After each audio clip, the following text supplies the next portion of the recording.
Bueno, nuevamente buenas tardes a todos. Gustavo, ¿cómo te va? Buenas tardes. ¿Qué tal, Raúl? Buenas tardes y buenas tardes a todos. Hablábamos en estos días, creo que una de las cuestiones que más hemos hablado es de estos cambios que nos ha traído la pandemia del coronavirus, entre ellos adaptarnos a esta modalidad que para algunos era ya una cuestión frecuente, pero para muchos empezamos a transitar este camino de las videoconferencias a partir de este mal momento que pasa en la sociedad, ¿no? Pero bueno, evidentemente nos ha dado la oportunidad a las organizaciones y a las personas en particular de adecuarnos, de adaptarnos a un siglo XXI que nos arrojó de golpe y porrazo en la necesidad de encontrar nuevos mecanismos de comunicación. Por otra parte, bueno, ustedes saben que para nosotros la ética es un tema clave, lo hemos venido sustentando en el colegio desde prácticamente los primeros directorios que dirigieron la institución, porque nos parece que es muy importante el comportamiento del profesional frente a la sociedad, con los colegas, frente al Estado, y por tanto hemos decidido permanentemente machacar en esta cuestión. Hemos cambiado, ustedes saben, la forma de funcionamiento del Tribunal de Ética, creando la Comisión Investigadora Ética, que justamente integra quien va a dar la charla el día de hoy, el doctor Gustavo Herranz, y eso habla de la necesidad justamente de adecuar también el colegio a las pautas modernas de lo que significa la ley, ¿no? La forma de administrar la justicia y en este caso la ética. Tenemos planteado para este año 2 charlas, esta va a ser la primera que va a dar Gustavo, hay una prevista para el mes de septiembre, complementaria de esta, y realmente creemos que para los ingresantes, para los nuevos matriculados, mejor dicho, esto tiene que ser obligatorio, puesto que la facultad no se interesa o no se involucra demasiado en cuestiones que tienen que ver con la ética, no solamente en lo que hace a la Facultad de Ingeniería de acá en Rosario, sino que en general la carrera de agrimensura en todo el país descuida un poco la cuestión de dar conceptos éticos que les sirvan de basamento a los futuros profesionales. Así que ustedes saben que hemos establecido obligatorio para los nuevos matriculados el asistir y estar presente en estos cursos de ética que está dando Gustavo desde el año pasado y lo sigue dando. Así que, bueno, yo quería agradecer un poco a quienes han hecho posible esta primera experiencia de una jornada a distancia, al IFC, al Instituto de Formación Continua, en cabeza de Marco Palucci, que es su presidente, pero también fundamentalmente a Valentina Bichetti, a Olga Cardetti, a Cintia Bompar, a Macarena Romiti, a Diego Ferraro y al resto de los integrantes del instituto que han puesto todo su empeño en que esto salga bien. Así que, bueno, desde ya, Gustavo, te agradezco fundamentalmente a vos que estés presente, que nos brindes tu concepto en esto. Si bien nuestro colegio, por ser un colegio chico y de profesionales que se conocen mucho entre sí, por suerte tiene pocas cuestiones de importancia en lo que hace a la violación de temas éticos, pero evidentemente es necesario mantenerlos justamente en esa impresión a través de este tipo de implementación de charlas que brinden los conceptos básicos para que así sea. Muchas gracias, Gustavo, muchas gracias a todos por estar presentes y bueno, aprovechemos esto, ¿no? Buenas tardes. Bueno, gracias, Raúl. Y bueno, buenas tardes a todos de nuevo. Ya me han informado, Aníbal me ha informado que todos ustedes me pueden ver. Yo no tengo la suerte de verles las caras, pero veo que hay mucha gente, algunos con muchos seguramente ya nos habremos cruzado y habrá algunos que no. Pero bueno, como ustedes saben, yo estoy desempeñando funciones dentro del colegio, de lo que este órgano que se ha creado, que es la Comisión de Investigación Ética, tratando no de poner en camino, digamos, los profesionales, sino de justamente, como decimos siempre con los colegas de ustedes que me acompañan y con los jueces del tribunal, tratar, digamos, de repasar conceptos, ¿no es cierto?, que hacen no solamente a la ética, sino al ejercicio profesional. Antes de empezar esta charla, yo lo que les quiero decir es que, recién lo comentaba con Aníbal, que es el encargado de toda esta cuestión de sistemas, que por ahí si no se me escucha bien, porque saben que con todo este sistema nuevo que estamos ahora todos con Zoom, y en realidad se está usando Zoom como nunca, y estas plataformas virtuales, me han informado que cuando uno tiene problemas, digamos, en el audio, en general, para que escuche la teleplatea, yo apago la cámara algunos segunditos o minutitos para que ustedes puedan escuchar. Porque yo, al no verlos, no sé si me están escuchando bien. O sea, yo les pido que si en algún momento no se escucha o hay problemas con el sonido, me lo hagan saber. Entonces yo apago la cámara, seguimos con la charla, pero no me van a poder. Pero esa es tarea de unos minutos, repito. Yo no sé, ahora por ejemplo yo estoy hablando solo, no sé si se me escucha bien, espero que sí. Gustavo, te Sí. corto, sí, se te escucha perfecto, creo que todos estamos escuchándote bien. Y de Bueno. paso aprovecho para avisar que vamos ahora a alargar entonces la primera asistencia, estén atentos para poner el presente, ahí les va a aparecer en pantalla, así que den el presente cuando les aparezca, cualquiera de los dos es correcto. Bueno, entonces Valentina, yo lo que te pido es que si tengo algún problema con el audio, me lo hagas saber vos. Perfecto, dale, ahí Dale. te escuchamos bien. Ustedes me dirán después ahora cuando terminen con los presentes, comenzamos. Bien, comencemos nomás, Gustavo.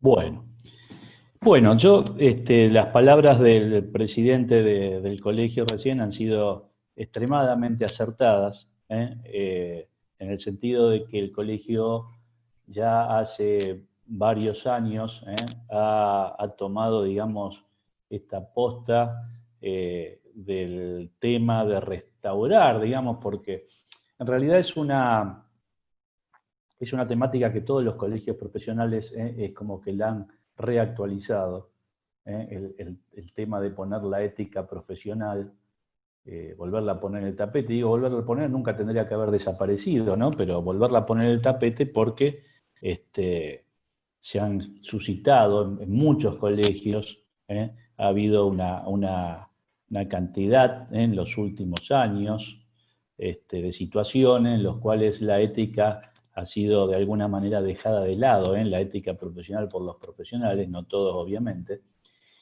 Pero además, como yo digo siempre, y creo que en alguna charla para los que estuvieron, yo siempre hago mucho hincapié a partir de la sanción del Código Civil y Comercial, nuevo, el que está vigente ahora, a partir del año 2015, porque este código lo que hizo, si bien ustedes han escuchado que este código ha tenido muchas críticas, y obviamente hay muchos temas de derecho que habría que reformar, habría que tratar nuevamente, si bien han incorporado conceptos nuevos, hay conceptos modernos muy importantes, hay cuestiones que en realidad merecerían una reforma, pero eso será materia de otra cuestión. Ahora, lo que sí ha hecho este código es, así como ustedes están al tanto por su labor profesional, que la ley 3512 de propiedad horizontal ha dejado de tener vigencia y ha sido incorporada al Código Civil y Comercial a través de distintos artículos. En materia de responsabilidad profesional, lo que ha hecho, ha introducido conceptos y ha, de alguna manera, mejorado conceptos que tenía el Código de Vélez. Y esto lo que ha hecho es, de alguna manera, acercar, unir el tema de la ética profesional con la responsabilidad profesional. De todas las profesiones, obviamente. Entonces, Por eso estas jornadas o estas charlas, siempre, ustedes fíjense que tratamos de no dejar afuera ninguno de los conceptos. Por eso es ética y responsabilidad profesional, porque hoy van de la mano, hoy sí o sí van de la mano. Ese viejo concepto por el cual la cuestión ética es una cosa y la cuestión de responsabilidad profesional es otra, ya hoy prácticamente no tiene vigencia. Y vuelvo a repetir, la ética, lo que parecería ser algo abstracto, algo que nos pide el deber ser en los comportamientos profesionales, ya no están así. Eso yo lo recalco siempre, me habrán escuchado decirlo muchas veces, que en cuanto cumplamos con los deberes éticos que cada profesional tiene en sus reglamentos, en sus códigos, va a estar siempre muy alejado del tema de la responsabilidad profesional, que tiene varias aristas o varios aspectos, como vamos a ver ahora a continuación, donde vamos a hacer un repaso de este tema. Y como dijo el presidente, la idea era armar 2 jornadas, otra en septiembre, porque lo que he organizado para hoy, en virtud de la situación, de probar a ver cómo salía esto, a lo mejor en septiembre ya nos podemos ver las caras que quiera, que es mucho más dinámico, es mucho más entretenido. Pero la idea hoy es un poco hacer no es breve, tampoco es extenso, pero un desarrollo de la responsabilidad profesional y no quedarnos en el tema de la deontología, que ha sido materia de la mayoría de las charlas y de las jornadas que hemos tenido ocasión de yo poder ser disertante y ustedes haberme escuchado o habernos escuchado cuando hemos sido varios los que hemos disertado en charlas. Entonces, la idea hoy es un poco centrar en el tema de la responsabilidad para tener un panorama. Y en la otra charla, sí, hacer a lo mejor un análisis más exhaustivo, habiendo desarrollado estos conceptos, de ese ámbito de responsabilidad ético-disciplinario y ponerlos a ustedes al tanto. Y digo ponerle a ustedes al tanto porque, si bien se ha reformado el reglamento, la función del Tribunal de Ética del Colegio, esta creación de la Comisión de Investigación Ética, algún articulado que lo que hace a los deberes. Entonces sí, en esa segunda jornada, engancharlo con esto que vamos a ver hoy. Esto sería como hacer, digamos, la introducción al tema de la responsabilidad y desarrollar algunos conceptos que, ya les digo, y han sido plasmados en el Código Civil y Comercial en cuanto a la responsabilidad. Primer punto, ustedes se acuerdan en alguna de las charlas que siempre hacemos la distinción en lo que es ética profesional y deontología profesional. Cuando esto lo juntamos, cuando aunamos el concepto de la ética profesional a la responsabilidad profesional, lo que estamos hablando en realidad es de la deontología profesional, porque la deontología es un concepto mucho más amplio que el de la ética profesional. Es un concepto más amplio, más moderno, si bien es un concepto desarrollado en los últimos 20 años, 30 años, y algunos me dirán, y bueno, pero ya no es tan moderno, pero bueno, cuando hablamos de temas de derecho, hablar de posturas o de la creación de conceptos de 20 años es relativamente moderno. ¿Y por qué la deontología es más amplia? ¿Por qué es más amplia y es más abarcativa en materia de la responsabilidad? Porque la deontología profesional lo que hizo es introducir en la ética profesional todo el aspecto normativo que la ética profesional no tenía originariamente o no tiene originariamente. Porque la ética profesional, en definitiva, se asemeja más al concepto de la ética en general. ¿Se acuerdan en alguna charla que cuando hablamos de ética en general, estamos refiriéndonos a la ética que debemos mantener todos en nuestra relación con las personas en sociedad. Y yo alguna vez les he dado algún ejemplo diciendo que ¿qué le puedo exigir yo a mi vecino en carácter de vecino? Que sea cordial, que sea respetuoso, pero no le puedo exigir otra cosa. A un profesional, quedándonos en el tema de la ética profesional, ¿qué le puedo exigir de alguna manera? Que sea un buen profesional, ¿sí? Que sea responsable, que sea diligente. Pero si nos quedamos en el campo de la ética profesional, siempre decíamos y decimos que la ética profesional de alguna manera no nos puede imponer conductas, o sea, porque la ética siempre aconseja, la ética nos exhorta a que seamos buenos profesionales. Pero ante el incumplimiento de esa bondad en la prestación del servicio, la ética profesional no tenía elementos para, de alguna manera, hacer cumplir esos deberes y esas obligaciones. La deontología lo que hace, reitero, es agregarle el aspecto normativo. Y al agregarle el aspecto normativo la hace coercible, que esta es la característica esencial, que es la coercibilidad. La coercibilidad es la posibilidad que tiene el derecho de hacer cumplir conductas o imponer sanciones ante el incumplimiento de determinadas conductas. Entonces, la deontología, ¿qué hace? Toma esos principios éticos, los traslada a códigos, a reglamentos, los positiviza de alguna manera. Cuando decimos que algo se positiviza, es que se plasma en un cuerpo escrito, y cuando hablamos de derecho positivo, es que además de estar en un cuerpo escrito, eso es ley. Quiere decir que está vigente. Entonces, la deontología le da estos aspectos. La positiviza a la ética y la hace coercible. ¿Por qué? Porque vamos a tener en un código de ética, en un reglamento, vamos a tener deberes, obligaciones, y vamos a tener siempre algún capítulo en donde va a establecer qué tipo de sanciones nos van a imponer, luego obviamente de ser sometidos a un proceso, si se demuestra que ese profesional ha cometido, ha violado alguna norma ética, no va a imponer una sanción.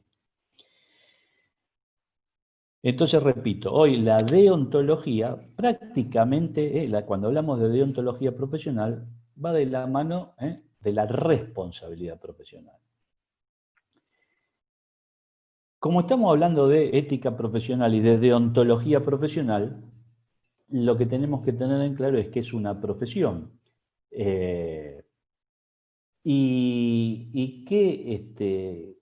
¿Cómo definimos a la profesión?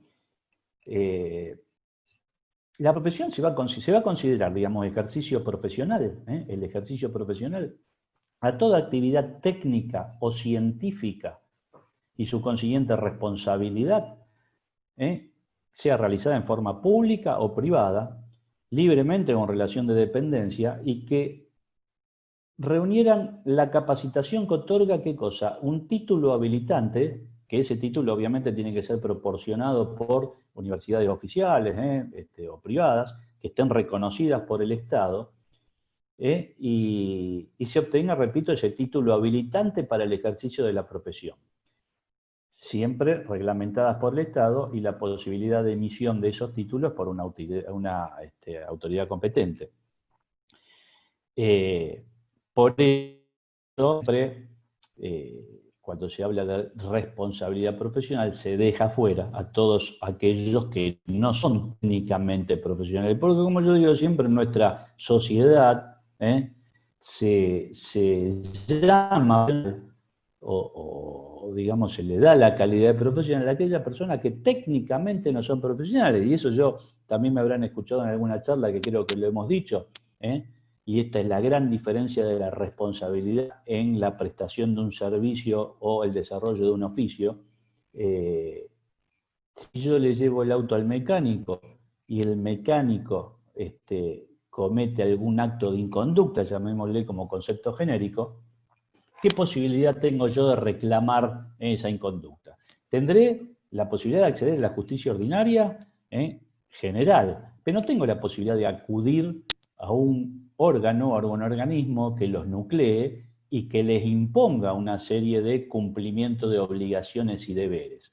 Y esto es lo que diferencia a quienes prestan un servicio o desarrollan una actividad, pero que son profesionales, y quienes no son profesionales. Por eso, cuando hablamos de responsabilidad profesional y los artículos que más adelante vamos a ver del Código Civil y Comercial, en materia de responsabilidad profesional, no van a ser aplicables a aquellos que técnicamente no sean profesionales. En alguna charla también hemos hablado de los distintos ámbitos de responsabilidad profesional. Y vamos a hacer un breve repaso de esto porque esto sí es muy importante para esta jornada y para la próxima jornada. ¿Cuáles son los distintos ámbitos de responsabilidad profesional? ¿O cuáles son los distintos ámbitos en que puede incurrir un profesional en el ejercicio de su profesión? Los ámbitos de responsabilidad profesional son comunes a todas las profesiones. O sea, no existe un ámbito de responsabilidad para el agrimensor, un ámbito de responsabilidad profesional para el abogado, otro para el contador público, otro para el arquitecto, etc. Porque justamente son ámbitos de responsabilidad profesional. Y cuando hablamos de responsabilidad profesional sería el género, el género. Y estos ámbitos que ahora vamos a hacer mención son las distintas especies de ese género. Esto es como, imagínense que nosotros tenemos una torta y la partimos en porciones. La torta es el género y las distintas porciones son las especies. Generalmente la torta tiene el mismo gusto, pero imagínense el caso de cuando pedimos una pizza y se nos ocurre pedir distintas porciones dentro de esa pizza, de que puede tener 8 o 16 porciones. Decimos, bueno, le decimos al pizzero, háganos 2 de mozzarella, 3 de napolitana, etcétera, etcétera. Y tenemos, en una misma pizza tenemos distintas posibilidades de probar distintos gustos. Bueno, estos ámbitos de responsabilidad profesional son las especies de la responsabilidad profesional como género. ¿Y cuáles son esos ámbitos? Estos ámbitos son 5 ámbitos de responsabilidad profesional que, repito, son comunes a todas las profesiones.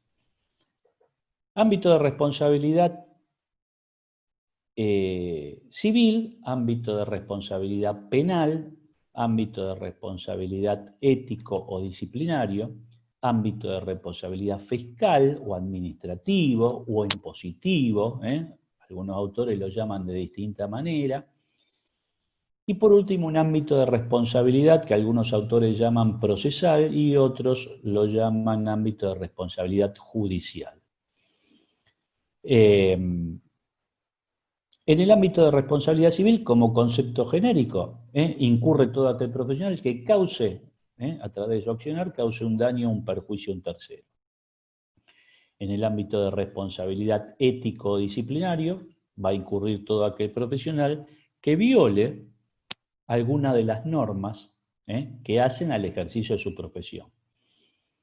El ámbito de responsabilidad fiscal, fiscal o administrativo o impositivo, incurre aquel profesional que, en el ejercicio de su profesión, repito, viole alguna de las normas impositivas, fiscales, que hagan al ejercicio de su profesión.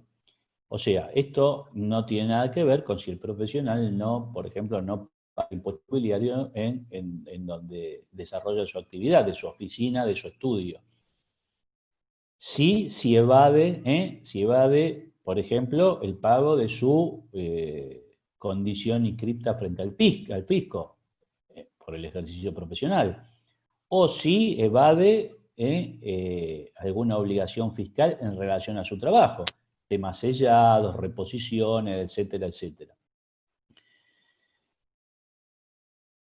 Otro ámbito de responsabilidad es el ámbito de responsabilidad judicial o procesal. Este a lo mejor a veces es más complejo de entender, pero ustedes saben que todo profesional puede está relacionado a un proceso, pero no porque esté en calidad de demandado o demandante, o sea, actor o demandado, que bien puede ser, en calidad de profesional. Acá no importa si yo soy agrimensor, abogado, contador público, me chocaron el auto y yo soy actor en un proceso, o yo choqué y me están demandando. No tiene nada que ver con cualquier actuación que podemos tener todos nosotros dentro de un proceso, sí en calidad de profesional. Entonces, en calidad de profesional, uno obviamente que puede intervenir en un proceso, me deben honorarios, e inicio un apremio para el cobro de honorarios, ¿pero por qué? Porque yo, agrimensor, cumplí con mi trabajo y no me lo abonaron. O a la inversa, me iniciaron una demanda porque no cumplí con mi trabajo.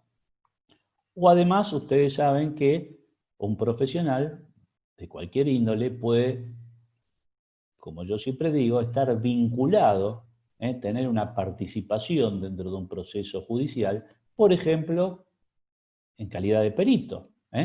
Por ejemplo, no es el caso de ustedes, pero en calidad de tasador, digamos, o sea, ingresa el profesional ingresa al proceso, digamos, como un tercero, pero ingresa al proceso. Y dentro de ese proceso, ¿qué puede pasar? Que un profesional cometa algún acto de inconducta. A mí me gusta decir siempre un acto de inconducta como concepto genérico. Fíjense, el agrimensor, por ejemplo, ingresa al proceso porque es llamado por las partes o una parte o por el juez de oficio para prestar una declaración sobre algún tema que se esté debatiendo. Y dentro de ese proceso, un agrimensor comete algún acto de inconducta. ¿Qué sería, por ejemplo? El juez le corre un traslado para que presente un dictamen en 3 días o una declaración y no la presenta al quinto. ¿Cometió algún acto de inconducta? Sí. Estamos hablando de una causal sin justificación. O en el medio de una audiencia, comete un exabrupto o lo que fuera, algún acto de inconducta. O se lleva el expediente sin autorización o lo que fuera. Entonces incurriría dentro de este ámbito de responsabilidad, que repito, algunos autores lo llaman judicial, otros lo llaman procesal. ¿Por qué? Porque el concepto es que debe haber un proceso judicial en desarrollo, en donde ese profesional esté interviniendo de alguna manera, como les dije recién. Otro ámbito de responsabilidad es el penal, ¿sí? El penal. ¿Quién incurre dentro de este ámbito de responsabilidad penal? Incurre todo aquel profesional que cometa un hecho ilícito, porque cuando hablamos de responsabilidad penal, sabemos que ilícito, el término ilícito es un término genérico, algo que es ilegal, pero cuando hablamos de delito, son aquellos que están contenidos en el Código Penal, porque el Código Penal tiene una tipificación. ¿Qué quiere decir? Que son figuras que específicamente deben estar descriptas dentro del Código Penal. Por eso el Código define figuras y todo lo que no esté contenido en el Código Penal no es delito. Podrá ser otra cosa, podrá ser una falta, podrá ser algo de menor jerarquía, por eso también existen los códigos de faltas, porque son figuras que no llegan a constituir un delito de los que están contenidos en el Código Penal, pero de alguna manera es una conducta que es ilegal o ilícita. En materia de responsabilidad penal del agrimensor, debe ser, digamos, es muy importante porque pareciera que uno podría decir, ¿y cuándo yo voy a cometer un delito en el ejercicio de mi profesión? A lo mejor eso es un concepto más cercano a quién, al abogado, pero cualquier profesional, porque por ejemplo la retención indebida de fondos, es un hecho ilícito y está en el Código Penal. La estafa, si yo tengo un cliente que a mí me imputa una conducta que pueda coincidir con el artículo del Código Penal que conceptualice la estafa, obviamente que lo tendrán que probar, pero me están imputando un delito, porque si viene y me dice, mire, usted me estafó, porque usted me dijo que me iba a cobrar tanto y que me iba a hacer el trabajo, no me hizo el trabajo y no me devuelve el dinero. Es una estafa, me engañó, ardid o engaño. Entonces, un agrimensor, en realidad un profesional, responde como cualquier ciudadano por hechos que pueden ser cometidos en ejercicio de la profesión. Repito, estamos hablando siempre de responsabilidad profesional. Y por último, ¿por qué lo dejé para lo último? Porque es el tema que hoy vamos a tratar de centrarnos un poquito más en eso, y que es la responsabilidad civil. Y lo que justamente les decía, esto es lo que hoy va más de la mano de la ética profesional y de la deontología. A ver, esto no quiere decir que estos ámbitos de responsabilidad no son compartimentos estancos. En una misma inconducta cometida por un profesional, se puede incurrir en uno o en varios ámbitos de responsabilidad al mismo tiempo, ¿sí? Si se produce una agresión verbal entre dos profesionales, nos vamos a quedar, siempre que no constituya un delito, que no constituya una injuria, nos vamos a quedar en un ámbito de responsabilidad ético-disciplinario. O sea, el profesional que se siente agraviado va a poder iniciar una acción ante el Tribunal de Ética, en este caso, ante la Comisión de Investigación Ética del colegio. Pero no va a pasar a otro ámbito. Ahora, si el profesional, digamos, si un agrimensor comete un exabrupto en público contra otro profesional, además ese profesional a lo mejor le va a iniciar una acción penal, repito, por estos delitos de calumnia o injuria, y a lo mejor le va a iniciar una acción civil. ¿Por qué? Porque va a querer que se le repare el daño de haber lesionado su buen nombre y honor públicamente. Entonces,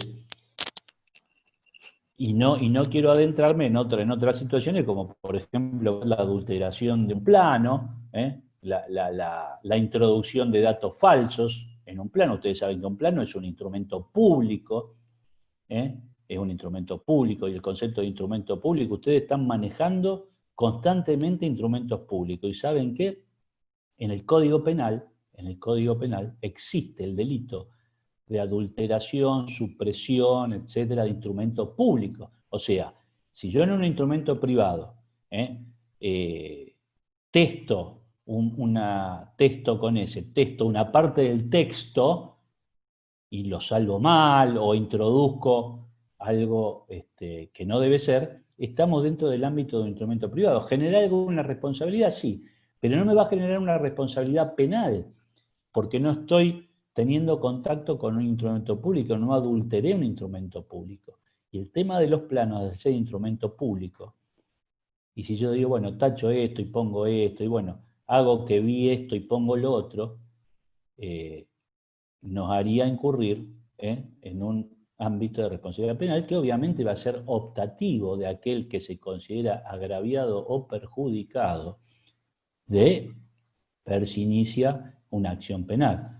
Obviamente que cada damnificado, llamémosle, aquel que se considera perjudicado por un profesional en general, lo que primero va a hacer es consultar con su abogado qué tipo de acciones le puede iniciar a ese profesional. Por eso les digo que un profesional puede verse atacado de alguna manera en un flanco o en varios flancos al mismo tiempo, por haber incurrido en varios ámbitos de responsabilidad profesional. Y le decía que he dejado para el último el tema de la responsabilidad civil. ¿Por qué? Porque la responsabilidad civil hoy va muy de la mano de la ética, pero muy de la mano. Ya, como yo digo siempre a título, y esto lo digo en la facultad cuando le damos las clases a quienes ya se están por recibir de profesionales, en este caso abogados, escribanos, etcétera,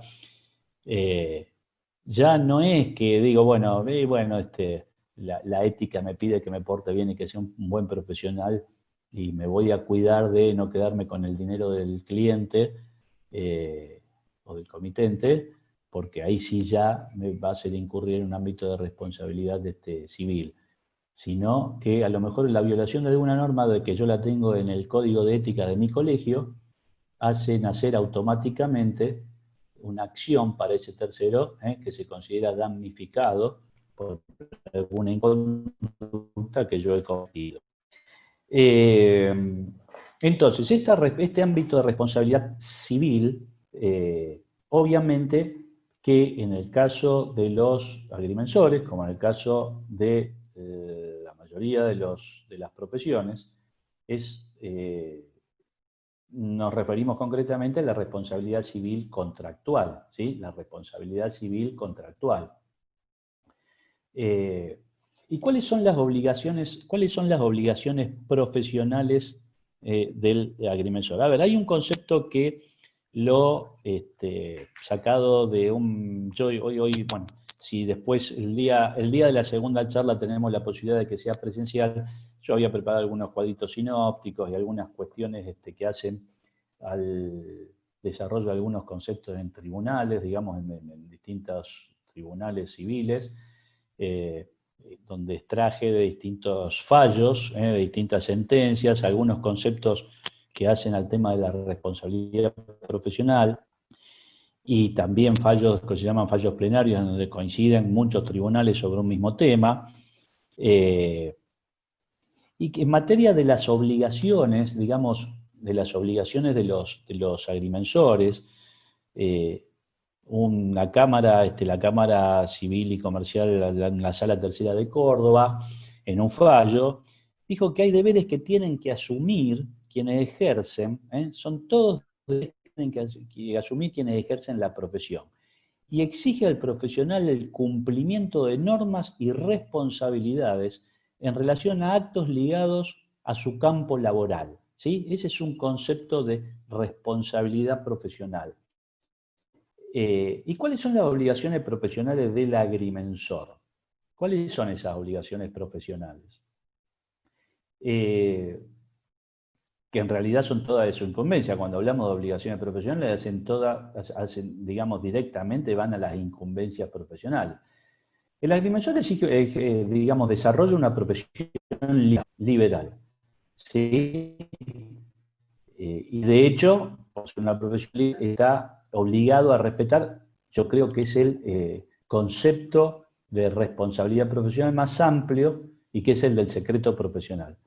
Porque el secreto profesional, justamente, como su nombre lo dice, es un concepto, es un instituto jurídico reclamado a quienes ejercen una profesión. Por eso se llama secreto profesional. Y fíjense que dentro, porque parecía que el secreto profesional es un deber, quedaría en el campo del deber, pero es un instituto tan importante y tan amplio que el secreto profesional ha sido incluido en todos los códigos penales del mundo como un delito. ¿Qué cosa? La violación al deber de guardar el secreto profesional. O sea, con esto, como yo digo siempre, no todos los incumplimientos éticos constituyen delitos, pero la violación al deber de guardar el secreto de lo que yo estoy realizando, y el secreto de la información que me da ese cliente, ese comitente, la violación constituye delito. Entonces, repito, el agrimensor ejerce una profesión liberal. Teniendo en cuenta la responsabilidad que tiene un agrimensor, le está prohibido, por ejemplo, subcontratar los trabajos que son de su incumbencia. Entonces la cuestión es, ¿se trata de una simple obligación de medios o de una obligación de resultados? ¿Se trata de una obligación de medios o de obligación de resultados, la prestación de ese servicio profesional? La respuesta a esta pregunta es clara. Lo ha sostenido todo el derecho positivo, toda la jurisprudencia, que se trata de una obligación de resultados. Se trata de una obligación de resultados. Hoy en día se observa ¿qué cosa? Una tendencia a tratar de alguna manera de imponer a los profesionales liberales, además, sus obligaciones contractuales propiamente dichas. ¿Cuál sería, por ejemplo, un deber de asesoramiento? Hoy, la mayoría de los tribunales encuentran el incumplimiento de obligaciones profesionales cuando no se agota ese deber de asesoramiento en la atención de sus clientes. Y este deber de asesoramiento no es otra cosa que, ¿qué cosa? Que la obligación tradicionalmente admitida por los, generalmente yo digo siempre por los notarios, por los escribanos, que consiste en que en el deber no solo de dar un eficaz asesoramiento a ese cliente, a ese comitente, sino también en todo aquello que no les es solicitado. O sea, esto es como poner sobre la mesa toda la información que yo como profesional se la debo dar a ese cliente. Es decir, advertir a ese cliente, advertir a ese comitente de las consecuencias que podrían resultar más adelante de realizar tal operación o tal trabajo de una manera o de otra manera. ¿Sí? Esto es muy importante porque, les digo hoy, este deber de asesoramiento que parecería que queda en un terreno de intimidad entre el cliente, el comitente y el profesional, pareciera que quedara ahí. Los tribunales hoy le digo ya hace mucho tiempo, cuando hay procesos judiciales de responsabilidad profesional y se pone sobre el debate el tema del mal asesoramiento, los tribunales, en la mayoría de los casos, cuando se prueba obviamente, y que esto ha causado un daño, un perjuicio a esa persona que lo alega, los profesionales terminan siendo condenados, digamos, por este mal deber de asesoramiento. Entonces, ¿cuál es el rol y cuáles son las obligaciones propias de los agrimensores en el ejercicio de su profesión? También en una síntesis de un fallo de una Cámara de la provincia de Buenos Aires, ha establecido que el rol del agrimensor es el técnico que ejerce la profesión de la agrimensura en nombre propio y bajo su responsabilidad profesional. Repito, en nombre propio y bajo su responsabilidad profesional. Y esto nos lleva a un tema que después al final lo vamos a tocar, y que es el de la, llamémosle, subcontratación, que dijimos que obviamente no puede ser, pero es relacionado con este tema que yo he visto al cabo de estos años. Estoy vinculado al colegio y que lo trata de alguna manera la ley 2996, esa ley de catastro, y que habla de la medición en forma personal. La medición, de que es un tema que sería para debatirlo.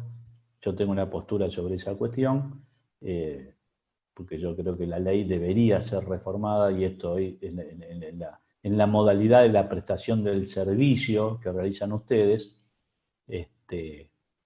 tendría que tener una reconsideración, porque en definitiva el profesional es el que firma, es el que avala, el que firma y el que debe hacerse responsable. Pero bueno, es otro tema. Entonces, digamos, este concepto, si queremos darlo con extrema precisión, ¿cuál es el rol del agrimensor? El agrimensor es el que realiza los estudios, dice el fallo en esta parte, considerando en esta fundamentación, dice es el que realiza los estudios y trabajos topográficos necesarios ¿para qué? Para la materialización de los límites de la propiedad territorial. Y elabora documentos cartográficos concernientes a los derechos territoriales invocados. ¿Sí? A los derechos territoriales invocados, tales como planos de mensura, de subdivisión, de unión, de reposición, de mojones, etcétera, etcétera.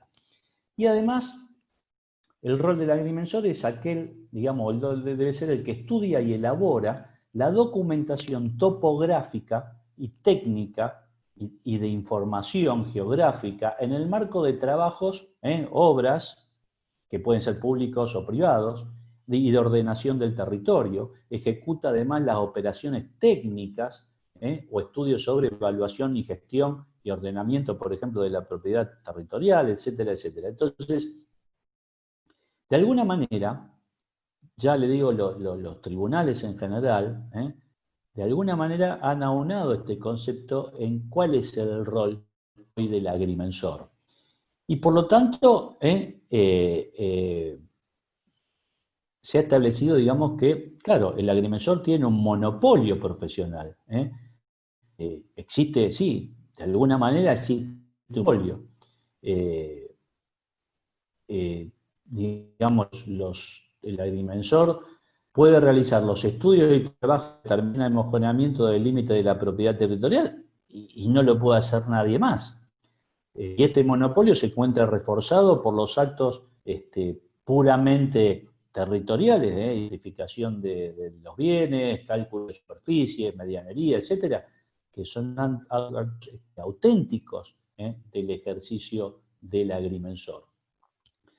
Entonces, repito, es una obligación de resultado. ¿Qué quiere decir que sea una obligación de resultado? Que cuando un comitente contrata los servicios de un agrimensor, lo que está haciendo es la obtención de un resultado. O sea, no poner todo mi empeño para realizar una gestión, sino el compromiso es justamente la obligación más que compromiso, ¿cuál es? Es la finalización de ese trabajo, ¿sí? O sea, en el caso, por ejemplo, de la redacción, digamos, confección de un plano, concretamente es finalizar y confeccionar ese plano con todas las cuestiones administrativas que ello deriva, la inscripción, etcétera, etcétera, que ese plano sea aprobado y darle en mano un documento público legal. Entonces, responsabilidad civil, obligación de resultado. El agrimensor es responsable de ¿qué? De la bondad de los trabajos que realiza. Y cuando decimos bondad no es que sea bueno, sino que justamente relacionarse ese concepto con lo que les acabo de decir, de la legalidad de ese trabajo. Legalidad, repito, entregarle al cliente un documento que es un documento público y que sea legal extrínsecamente e intrínsecamente, o sea que el contenido se ajuste a la realidad y que extrínsecamente cumpla con las formalidades que debe tener. La responsabilidad civil hoy reposa en algunos artículos, en varios, pero hay algunos artículos del Código Civil y Comercial que son fundamentales para entender este tema de la responsabilidad. Como concepto general, que cuando hablamos de responsabilidad civil, este ámbito de responsabilidad civil, recordemos lo que le dije al principio. Incurre digamos, en este ámbito de responsabilidad profesional todo aquel que en el ejercicio de su profesión cause un daño o un perjuicio a un tercero y que haga nacer en ese tercero, haga nacer una acción, la posibilidad de una acción para reclamar, ¿qué cosa? Una reparación del daño. Por eso el ámbito de responsabilidad civil siempre se traduce en una cuestión económica, porque la reparación de un daño, cuando un juez falla a favor de aquel que se considera damnificado o perjudicado, lo que hace un juez civil o un tribunal civil es imponer una sanción económica, que puede consistir en reparar un daño, en indemnizar, en devolver una suma de dinero, etcétera, etcétera, pero queda resumido al campo económico, a materia económica. Por eso yo digo, muchas veces yo he escuchado a muchos profesionales, siempre digo lo mismo, cuando he tocado desempeñar la función de juez en el Tribunal de Ética del Colegio de Abogados, que imagínense que es un campo muy a ver, ¿cómo podría decirles? Es un campo que se presta mucho, digamos.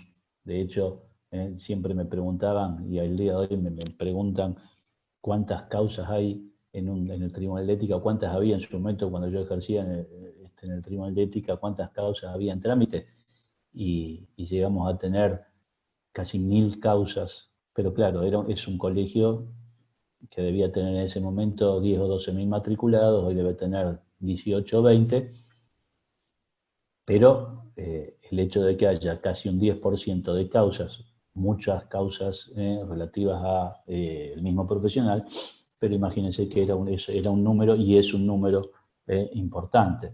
Entonces, tenemos que tener en cuenta que cualquier inconducta profesional sí o sí le va a hacer nacer a esa persona una acción para reclamar, obviamente, el daño en derecho. El daño, aquel que alega un daño en derecho tiene que demostrarlo, porque el daño por el daño mismo no existe. Si yo invoco un daño o invoco un perjuicio, tengo que demostrar que realmente se me causó un perjuicio. O sea, dentro de un proceso civil, realmente tengo que acreditar a través de la prueba que se me ha causado un perjuicio, un daño. Yo no puedo decir, ah, no, mire, esto en realidad no me gustó, esto se demoró en el tiempo. Está bien, y le causó un daño. Y acá, por ejemplo, fíjense en este concepto. El agrimensor me dijo que en 6 meses estaba el trámite terminado y tardó 2 años. Vamos a suponer, obviamente, que no haya habido ninguna causal exterior, paro de catastro, pandemia, etcétera, etcétera. ¿Dará lugar al inicio de una acción civil? Y bueno, si yo damnificado quiero que se me indemnice, que se me repare algo, tengo que iniciar una acción civil y demostrar que en realidad se me causó un daño. ¿Cuál fue el daño? Y no pude transferir el inmueble porque no tenía los planos y me perdí una operación. O si yo hubiera tenido los planos a los 6 meses cuando el agrimensor me lo prometió, las propiedades en ese momento estaban mejor valuadas y hoy la tengo que vender en tanto, y por más que digamos, bueno, vivimos en Argentina, con lo cual acá el sub y baja es muy normal y podría ser no un concepto, digamos, imputable, a lo mejor encontraríamos un tribunal que diga, sí, se le ha causado un perjuicio. Entonces, pero si yo digo, tardó 2 años y no me causó ningún perjuicio, y le inicio una acción civil, no voy a encontrar un juez que me dé la razón. Pero a lo mejor sí, no, a lo mejor no, seguramente sí, si esa persona me inicia una acción ante la Comisión de Investigación Ética y ante el Tribunal de Ética, seguramente, el Tribunal de Ética, probado, repitamos, la demora injustificada, seguramente va a emitir una sentencia condenatoria contra ese profesional. O sea, por eso yo siempre digo esto, cuando me ha tocado hablar de todos estos temas, siempre digo que los profesionales tratan de cuidarse de alguna manera, de no incurrir en un ámbito de responsabilidad civil, porque sí, esto me va a costar plata. Bueno, y algunos tendrán esa famosa frase que se utiliza, yo creo que mal utilizada: todo lo que significa plata o todo lo que se pueda arreglar con plata no es problema. Está bien, la tengo que tener, la tengo que ver, y bueno, la sacaré de algún lado, bueno, perfecto. Y los profesionales se cuidan también de no incurrir en responsabilidad penal, porque a ninguno le gusta estar vinculado o sometido a un proceso penal. Queremos estar muy lejos de ello. Y el tema de la responsabilidad ética, dicen, y bueno, pero esto es algo de menor jerarquía, ¿qué va a pasar acá? Y me van a llamar y me van a tirar de las orejas y me van a decir que me porte bien. Y esto ya no es tan así. Y de hecho, vuelvo a repetir lo que originariamente dijo el presidente al inicio de la charla, y lo que yo digo siempre: yo he visto profesionales que han de alguna manera se han salvado del tema penal. El tema civil, como dije, bueno, han tratado de alguna manera de llegar a algún acuerdo, pero resulta que han quedado sancionados por el Tribunal de Ética de su colegio, y a lo mejor con una sanción que le implica, no sé, 1 año de suspensión en el ejercicio. Y bueno, a lo mejor con una sanción firme, no se apeló, y me quedo 1 año sin trabajar. Y alguno de ustedes seguramente estará pensando, y todo el mundo lo piensa, porque no vamos a ser hipócritas en el desarrollo del concepto, y bueno, si me suspendieron un año y no puedo trabajar, y bueno, yo todos los trabajos que a mí me entren se los daré a fulanito o a fulanita, amigo o amiga, y que los haga él, lo firme él y yo no figuro, y sí, pero bueno, ya eso sí es un profundo concepto de una conducta antiética. Y acá ya nos tendríamos que entrar a analizar o poner la eticidad, digamos, en la prestación del servicio profesional y ese concepto que yo digo siempre, la ética, plantearla de adentro hacia afuera y no de afuera hacia adentro, pensando en lo que me puede pasar, sino pensando en que no debo actuar de una determinada manera desde el inicio, independientemente de las consecuencias que pueda tener o no. Pero bueno, entonces le decía, el tema de la responsabilidad civil, con la sanción del Código Civil y Comercial, ha aunado la responsabilidad profesional al de la ética profesional, al de la deontología. Y hay 4 o 5 artículos que yo quiero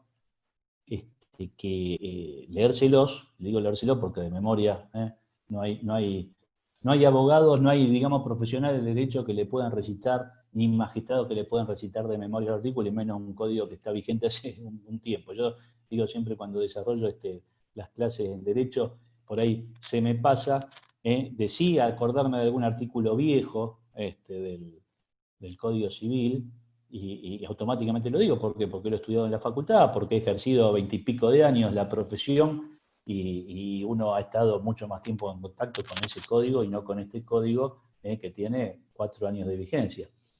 Y que hasta incluso si bien ha transcrito de alguna manera artículos del otro código, sí le ha reformado la forma de redacción o ha cambiado algunas palabras. Pero bueno, el Código Civil y Comercial nuevo, el que está vigente, tiene artículos que están directamente relacionados, que tratan el tema de la responsabilidad profesional. ¿Cuáles son estos artículos? Vamos a analizar los más importantes, porque si no esto nos llevaría mucho tiempo de desarrollo, y repito, esto es lo que quiero que hoy quede este concepto de alguna manera plasmado para la próxima jornada, hacer, digamos, un puente entre esto que vimos hoy y lo que desarrollaremos oportunamente. Entonces, por ejemplo, tenemos el artículo 1710 del Código Civil y Comercial. El artículo 1710 es el artículo que habla del deber de prevención, repito, el deber de prevención del daño que debe tener toda aquella persona en una conducta. Repito, el deber de prevención. O sea, en este caso el deber de prevención que debemos tener todos los profesionales. ¿Sí? Pareciera que esto, tengo que... Y sí, de alguna manera yo tengo que tener internacionalizado este deber de prever. Entonces, ¿qué dice el artículo 1710? Toda persona tiene el deber en cuanto de ella dependa de a. Evitar causar un daño no justificado. Evitar causar un daño no justificado. B. Adoptar de buena fe y conforme a las circunstancias las medidas razonables para evitar que se produzca un daño o disminuir su magnitud. Si tales medidas evitan o disminuyen la magnitud de un daño del cual un tercero sería responsable, tiene derecho a que se le reembolse el valor, etcétera, etcétera. El inciso C dice, no agravar el daño si ya se produjo. Repito, deber de prever el daño. El artículo 1723, el 1723, habla justamente de la responsabilidad objetiva, esta obligación de resultado que tienen los profesionales y que tiene el agrimensor, la responsabilidad objetiva. ¿Por qué? Porque se prometió un resultado. Cuando me contratan, lo que yo estoy prometiendo en la prestación de mi servicio profesional es arribar a un resultado. Yo no prometo poner, repito, todo mi empeño para ver qué pasa. No, prometo la finalización de un trabajo y un resultado final. Entonces, Este artículo 1723 dice lo siguiente: responsabilidad objetiva. Cuando de la circunstancia de la obligación o de lo convenido por las partes surge que el deudor debe obtener un resultado determinado y su responsabilidad es totalmente objetiva. ¿Salvable con qué? Y acá volvemos a un concepto tradicional del derecho. ¿Salvable con qué? Con caso fortuito, yo me el plano, inscribirlo, etcétera, etcétera, y cerró catastro, o me agarró la pandemia, caso de público y notorio, obviamente que no, mi responsabilidad ya deja de ser objetiva. Y esto es lo que no quiero ahondar, repito, no quiero quedarme porque quiero terminar de desarrollar estos temitas. Y esto es lo que muchas veces hemos visto en la Comisión de Investigación Ética cuando un profesional es llamado a declarar, porque ha sido motivo de la presentación de una denuncia, en que el profesional dice, y yo no lo puedo hacer porque, claro, ¿se acuerdan que el catastro estuvo de paro, esto, lo otro? O lo que muchas veces pasa cuando, y que esto sí ya, y va a tener relación con otro temita que vamos a ver ahora, otro artículo, y no, el comitente no pagó el impuesto inmobiliario y por lo tanto yo no pude seguir con mis trabajos adelante. Y lo constituí en mora yo para poder acreditar el día de mañana del por qué estuvo parado el trámite 5 meses y no es atribuible a mi conducta.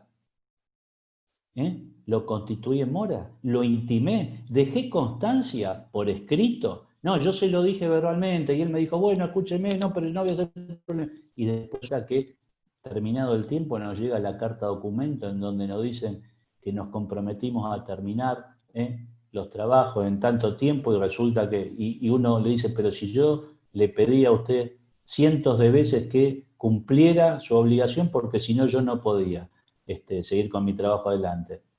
Ah, bueno, pero mira, en realidad, entonces, y entramos en esa nebulosa de quién es responsable. ¿Es responsabilidad mía o no soy responsable porque hay un incumplimiento del comitente?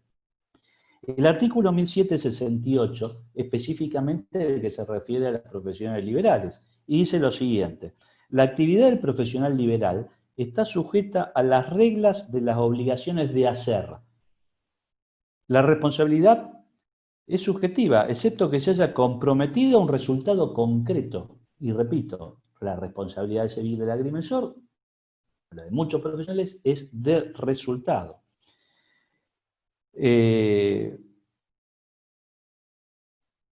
Bueno, después sigue diciendo que está eximida por operaciones riesgosas, etcétera, el caso fortuito, etcétera, etcétera, etcétera, que es lo que yo les dije. El artículo 1724 ya nos habla de los factores de atribución de la responsabilidad. Y este es un concepto jurídico que muchas veces también lo he visto yo cuando me ha tocado, no solamente en este colegio, actuar, en este caso en la comisión o en un tribunal, lo he visto, repito, en el Tribunal de Ética del Colegio de Abogados, en el de escribanos, que justamente los conceptos de derecho lo tendrían que tener refrescados, por decir, en donde dice, bueno, pero esto yo no lo hice, esto yo no fue con intención. Y pareciera que si uno no realiza las cosas con intención, es culpable. Y fíjense, la atribución de los factores de responsabilidad. Son factores subjetivos de atribución la culpa y el dolo. O sea, ¿qué nos está diciendo la ley?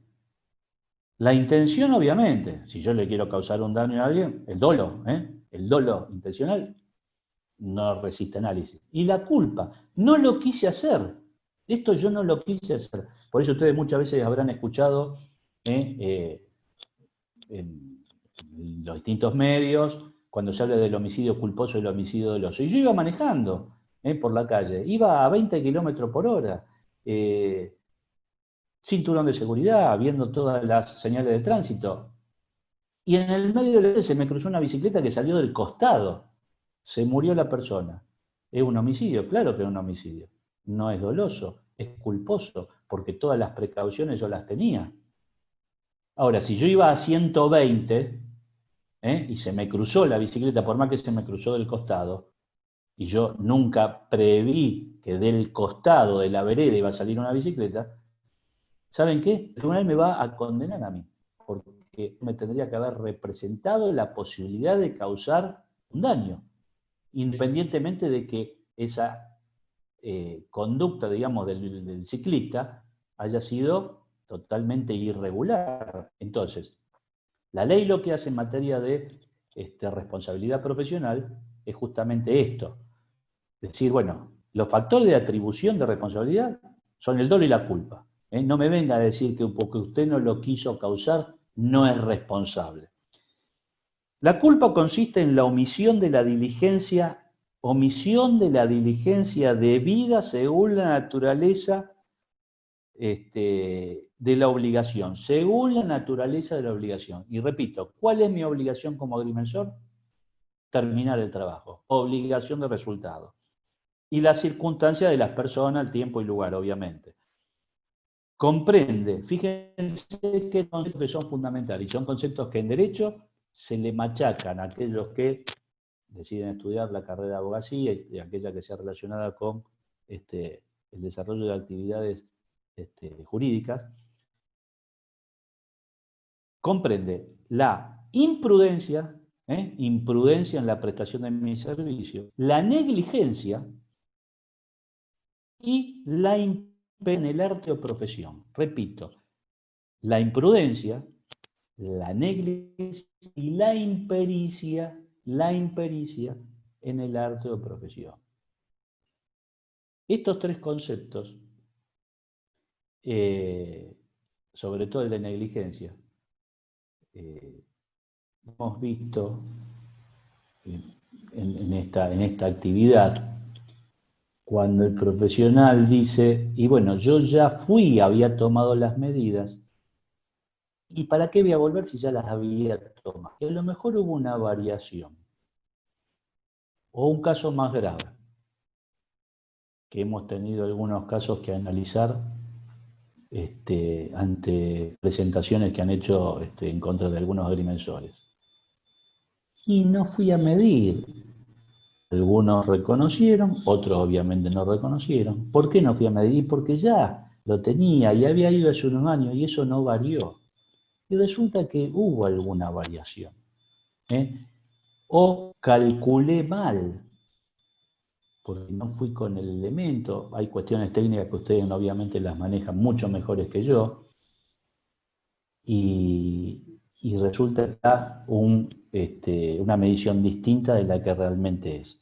Entonces, fíjense que la ley en materia de responsabilidad civil, si bien son conceptos jurídicos de antaño, el tema de la, no solamente imprudencia, negligencia e impericia. ¿Qué quiere decir impericia?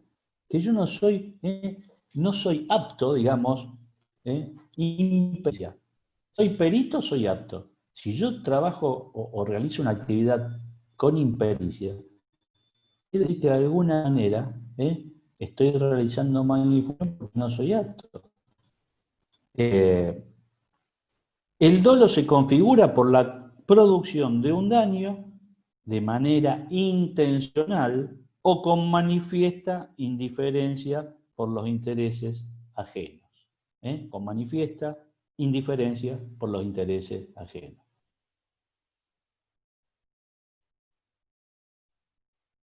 Y acá, fíjense, ya para muchos debates, ¿no es cierto? Porque también nos ha tocado casos del profesional que, por hacerle un favor al cliente, al comitente, y el comitente dice, no me declare la pileta no la ponga porque me va a generar. Y bueno, y después una de esas pasa, no pasa. Y si no pasa, y como ha pasado, donde el Estado, llamémosle, ha hecho los famosos relevamientos a través de los relevamientos aéreos, etcétera, etcétera, y hoy con los drones, imagínense, y que ha iniciado presentaciones de oficio. Y entonces viene ese cliente que me pidió que yo no le causara, digamos, no me haga esto. Y él dice, no, pero ahora la multa me la impone a mí, tengo que pagar esto. No, yo ahora, usted fue con la intención, no, si usted me lo pidió. Bueno, ahí entraríamos en una serie de cuestiones, digamos, que son lindas para debatir y para tratar. El artículo 1725 establece la valoración de la conducta, y con esto termino este tema. Entonces, dice, cuanto mayor sea el deber de obrar con prudencia y pleno conocimiento de las cosas, cuanto mayor sea el deber de obrar con prudencia y pleno conocimiento de las cosas, mayor es la diligencia exigible a la gente, al profesional, y la valoración de la previsibilidad de las consecuencias. Fíjense lo que está diciendo. Esto no es otra cosa que decir, señor profesional, señor agrimensor, desde el momento que el comitente le da, le firma la orden de trabajo y que le descarga el trabajo, la pelota la tiene usted. O sea, usted es el responsable de todo lo que pase de acá en adelante. Cuando existe una confianza especial, se debe tener en cuenta el análisis del acto y las obligaciones particulares de las partes. Para valorar no se toma en cuenta la condición especial o la facultad intelectual de una persona determinada, a no ser en los contratos en que suponen una confianza. Repito, la obligación del agrimensor es una obligación de resultado. Cuando un comitente me encarga un trabajo, lo que estamos haciendo es celebrar un contrato. Y acá voy a un tema que cuando termine esta pandemia tendríamos que retomar con Raúl, que está presente, y no solamente con esta segunda circunscripción del colegio, sino un tema que ya lo hemos debatido internamente y lo hemos tratado ya de hace mucho tiempo, incluso con el agrimensor Fricks, hace un par de años, en que esa orden de trabajo que ustedes tienen, de alguna manera tiene que ser, a mi criterio, y repito, con el apoyo y las ideas que también tienen colegas de ustedes, sobre todo quienes lo están representando en este momento, que son los encargados de, digamos, de alguna manera de poner en marcha esto y hacerlo funcionar y que esté vigente, de que esa orden del trabajo tendría que haber llamémosle, un modelo único en donde incluya una serie de cuestiones que sean, que le den tranquilidad al comitente, que le den tranquilidad, pero que también sean una garantía para el agrimensor, que sean una garantía para el agrimensor. Por ejemplo, lo que les dije, si en una orden de trabajo específicamente se pone que el agrimensor se compromete a llegar el trabajo en el plazo de tanto tiempo, salvo causa fortuita o fuerza mayor, como puede ser el paro, etcétera, etcétera, ya lo tenemos por escrito. Y no tenemos que entrar en el debate de, pero mire, si cuánto tiempo estuvo cerrado, 15 días, 20 días, no, pero después trabajaron el reglamento 2 días, etcétera, etcétera, etcétera. Porque eso sí es de público, notorio y demostrable. Y así un montón de situaciones, y establecer, digamos, el tema de la firma por el comitente o aquellos que tengan, como decimos en derecho, un interés legítimo para encargar el trabajo al agrimensor, y que ese agrimensor después no se vea en la confianza envuelto en algún problema, decir, no, pero si ostensiblemente la persona es el dueño, lo habita, yo fui a la casa, etc., y resulta que no es ni el titular dominial, ni es el heredero con declaratoria, ni es... Entonces, bueno, pero también esto es materia de otra charla y de otra cuestión. Entonces, para cerrar, repito, hoy la responsabilidad civil, la responsabilidad ética, ese tema de responsabilidad ética que pareciera algo, un chas si nos portamos mal, y nos piden, hoy ya dejó totalmente de lado de quedarse encasillado en ese concepto y pasar de la mano concretamente a este tema de la cuestión civil y de la responsabilidad civil que nos hace, de alguna manera, si incumplimos con alguno de nuestros deberes, incurrir en estas obligaciones. Y por último, una breve mención que también es tema de desarrollo, o va a ser tema de desarrollo para otra oportunidad, y que es el artículo 65 de la ley 2996, que es la ley de catastro, todos conocen. Y a mí me gusta repetirla porque algunos de ustedes la tendrán muy presente, otros la habrán leído y se la habrá escapado, pero fíjense que el artículo 65 dice que los profesionales que realizan relevamientos topográficos que constituyan elementos catastrales, ya sea de mensuras administrativas, judiciales o privadas, y que no sea realizado en forma personal, o que de las cuales surja un error en la realización o en el cálculo, o un error en los planos fraguados, dice la ley, lo hacen incurrir en una responsabilidad. O sea, fíjense, la ley 2996, que es del año 41, con una reforma del 59, pero que ya hablaba de este tema. Y, o sea, donde lo hace responsable al agrimensor. Yo creo que hay un temita con respecto de la medición personal y la realización personal, que es un tema lindo para debatir, porque hoy yo creo que, y con la vorágine de trabajo que gracias a Dios han tenido y tienen ustedes, y la posibilidad de que hoy un agrimensor tenga personas que colaboran con su trabajo o que estén trabajando a lo mejor en forma de empresa, llamémosle, con varios colaboradores. El profesional del agrimensor siempre va a ser el que firma los planes y por lo tanto va a ser responsable. Y muchas veces habría que analizar la posibilidad de que a lo mejor materialmente el agrimensor realice o no realice la medición en forma personal, será responsable de si el dependiente que fue a tomar esa medición lo hizo mal o bien. Eso ya, por eso le digo que es un análisis más profundo, que no quiero ni ponerlo en el tapete ahora, pero sí en algún momento ver, digamos, la posibilidad por lo menos de mantener alguna posibilidad de charla con autoridades, con colegiados, etcétera, sobre estos temas, porque, repito, son cuestiones que nos han traído a la Comisión de Investigación Ética por personas, comitentes, que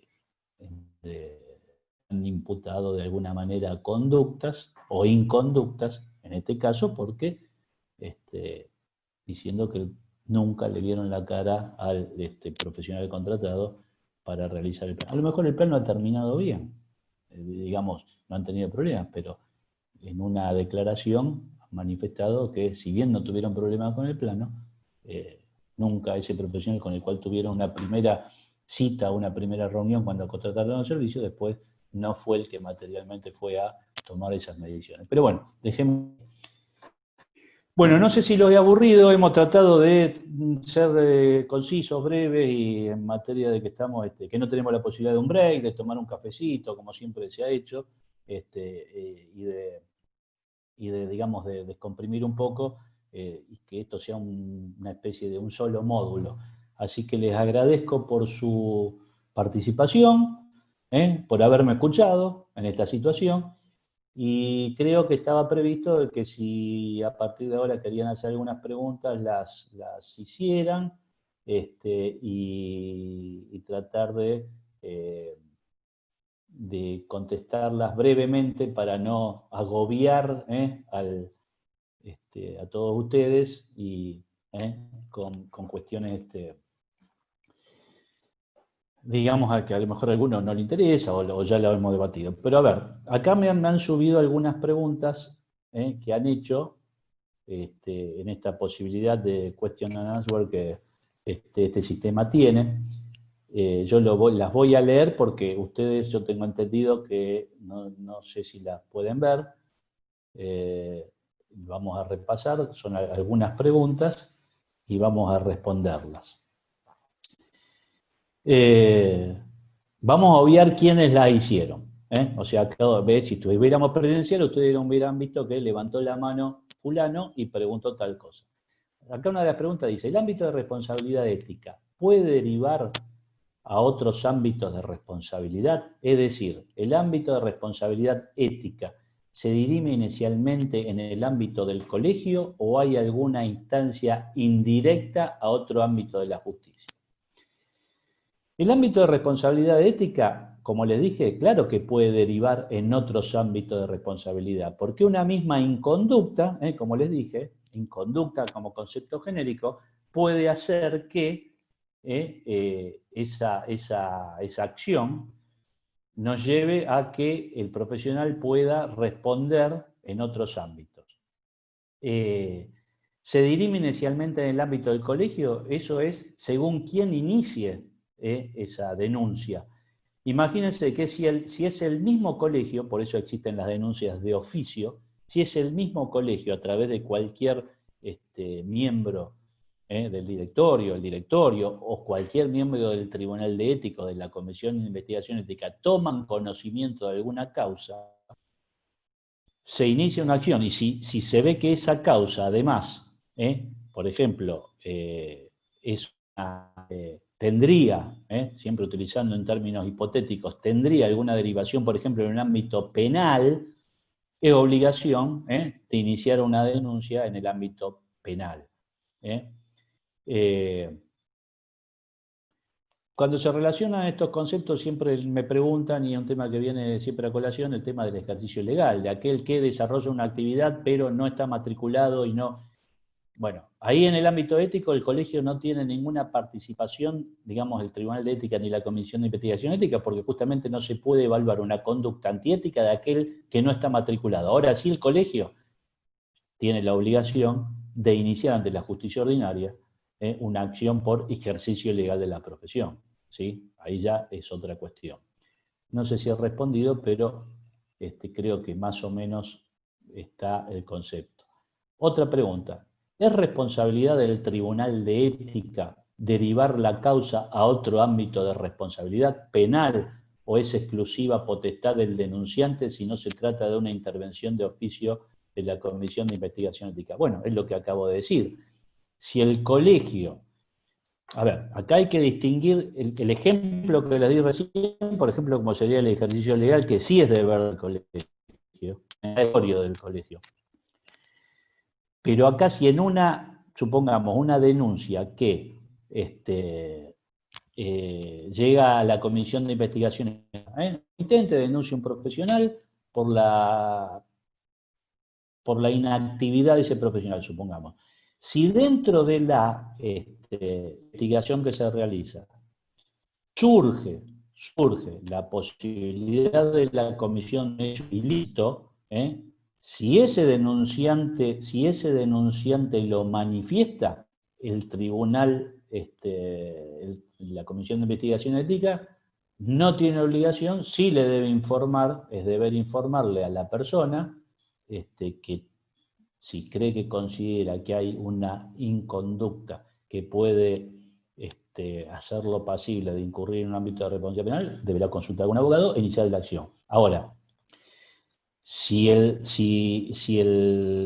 la Comisión de Investigación Ética o el Tribunal de Ética, cuando le llegan las actuaciones, ve que ha surgido, vamos a suponer que la Comisión de Investigación Ética, cuando eleva el trámite al Tribunal de Ética para la sentencia, en su dictamen, dice que de los elementos surgidos, de los elementos de las actuaciones, surge que el profesional habría fraguado un plano, como entidad el colegio, no la Comisión de Investigación, el colegio, obviamente que estamos hablando de un trabajo en conjunto, tendría que elevar la denuncia o trasladarla a la justicia penal. Otra pregunta. ¿Se evalúa la admisibilidad de la denuncia ante el Tribunal de Ética si el caso amerita evaluarse en el ámbito de la ética o se comienza evaluando el aspecto ético para luego caer en otros ámbitos de responsabilidad? Bueno, la admisibilidad de la denuncia ante el Tribunal de Ética justamente La admisibilidad de la denuncia radica en dos cuestiones. Primero, en ver si la conducta imputada a ese profesional constituye a priori, una falta de ética de las contenidas en toda la legislación y la normativa. ¿Por qué digo a priori? Porque obviamente eso va a tener que ser materia de un proceso. No podemos decir a priori sí, cuando ingresa la denuncia o la presentación ante la Comisión de Investigación Ética, decir, sí, este profesional cometió una falta de ética violatoria del inciso tal, del artículo tal o de tal norma. No, porque estaríamos prejuzgando y a esa persona lo único que le quedaría es decir, bueno, vengan, pónganme la esposa, ¿qué sanción me van a poner? Entonces, admisibilidad significa evaluar a priori si la conducta imputada o denunciada constituye una falta de ética y además si ese profesional está matriculado. Porque esta es otra de las cuestiones que también en algún momento hay que evaluar y que nos ha pasado.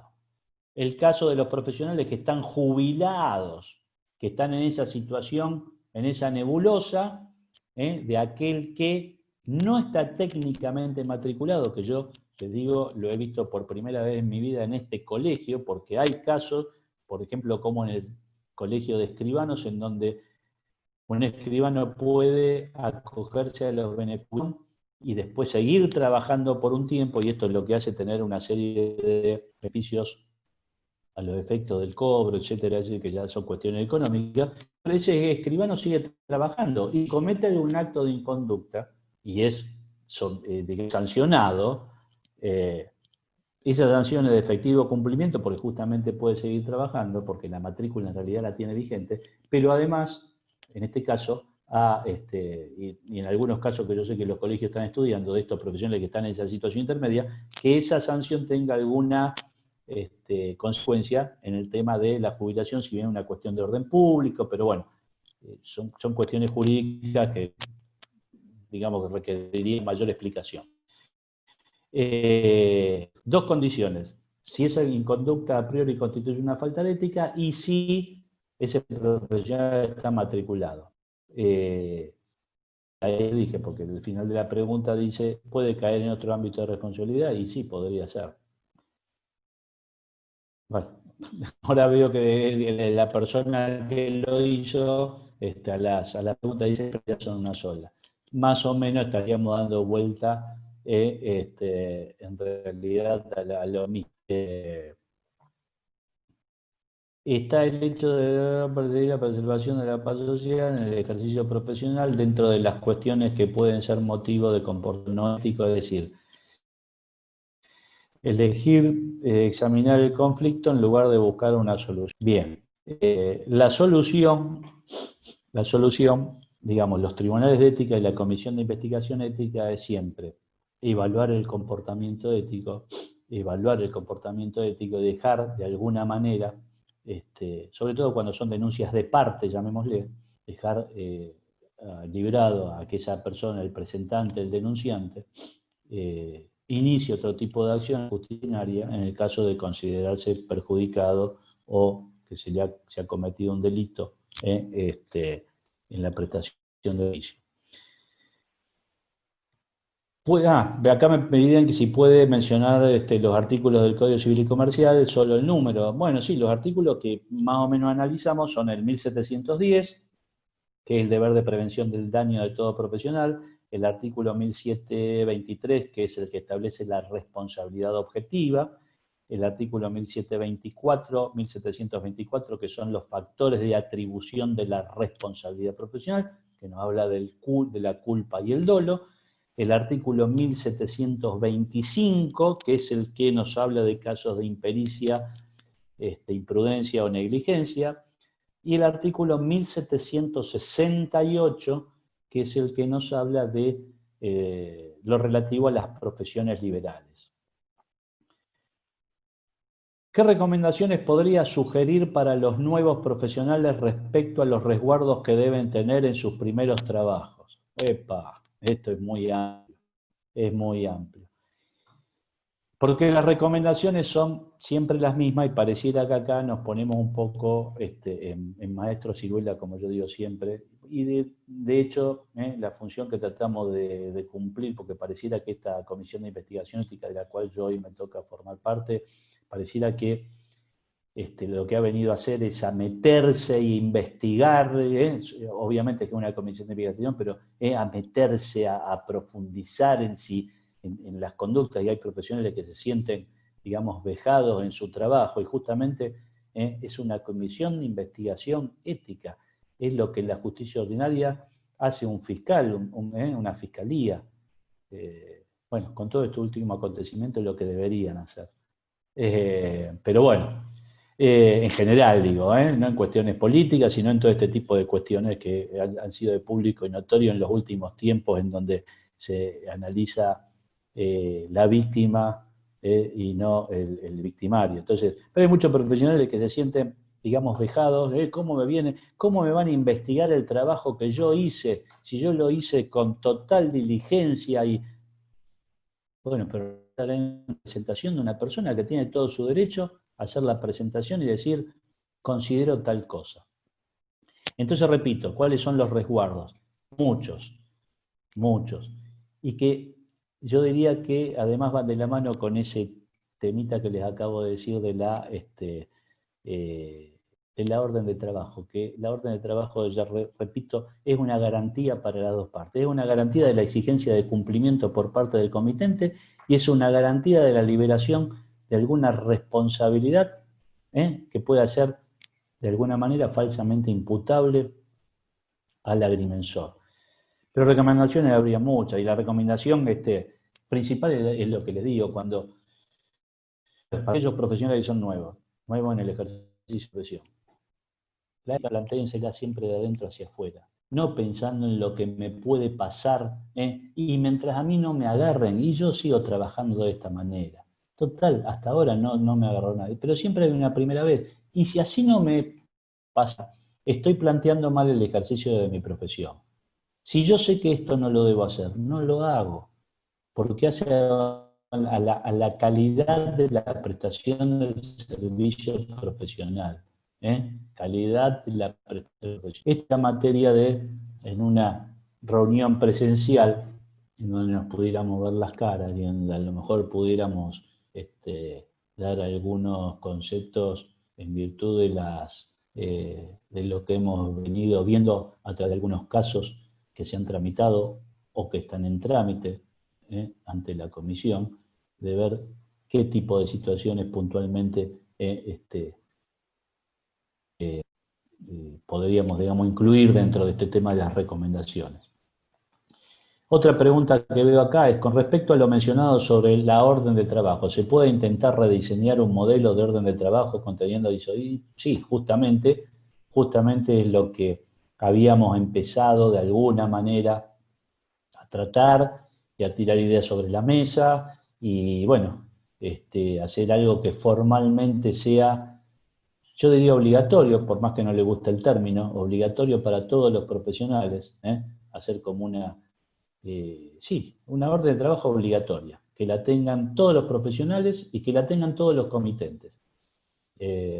Porque en definitiva es un contrato, entonces, si aunamos todos esos conceptos en un mismo documento, que requeriría, ya le digo, un estudio profundo, en virtud de lo que venimos viendo, de qué es lo que debería contener para que sea, repito, una tranquilidad para el comité y una garantía para el agrimensor, y sería bárbaro.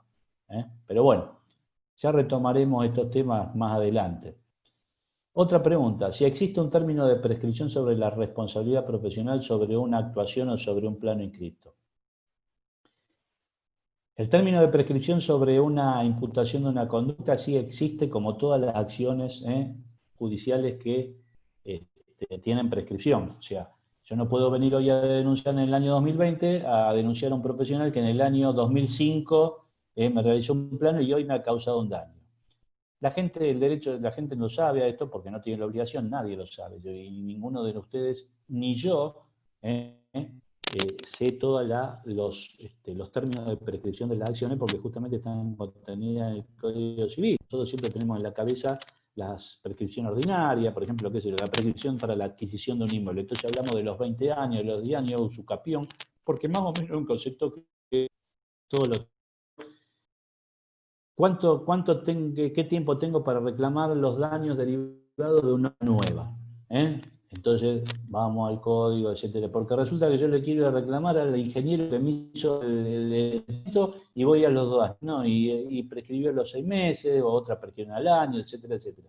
En este caso, la responsabilidad, digamos, para iniciar una acción ante el Tribunal de Ética es de 2 años por el reglamento que está vigente, pero esto, que es un tema también que lo venimos hablando con los colegas con los cuales integramos la comisión, a lo mejor lo tendríamos que ampliar, porque el Código Civil y Comercial ha establecido una acción genérica de prescripción sobre obligaciones personales de 3 años. Entonces, a lo mejor tendríamos que, porque obviamente que el Código Civil está por encima de cualquier reglamento. Entonces, acá entramos en decisión de los 2 y los 3 años. Pero en principio ese es el plazo. Sobre un plano inscrito, ya ahí tendríamos que, en el caso que se planteara un daño sobre un plano mal inscrito, entraríamos ahí sí jugaría si se inicia una acción ante el Tribunal de Ética o si la persona va y le inicia una acción civil porque tiene un daño sobre la mala inscripción del plano, y acá sí entramos en lo que dice el Código Civil, las obligaciones, la responsabilidad contractual. Otra pregunta que la veo media larga, de Marcos. La vía de comunicación informal hacia un empleado de un organismo... Uy, lo mandé al frente, perdón. Porque la vía de comunicación informal hacia un empleado de un organismo del Estado, a efectos de obtener información acerca de un trámite administrativo dentro y fuera de un horario laboral administrativo. ¿Cómo está visto desde la ética? Teniendo en cuenta el no cumplimiento de la responsabilidad profesional por sobre el trámite administrativo y el desorden que esto conlleva, teniendo en cuenta que existen las herramientas administrativas, el decreto número tal y lógicas para el caso. A ver, la vía de comunicación informal, dice, hacia un empleado de un organismo del Estado, a efecto de obtener información. Esto, digamos, acá hay un toma y traiga. Esto es como el delito de cohecho. ¿Quién comete el delito de cohecho? Aquel que se deja corromper, que le ofrecida la coima, y el que la ofrece y el que se deja ofrecer.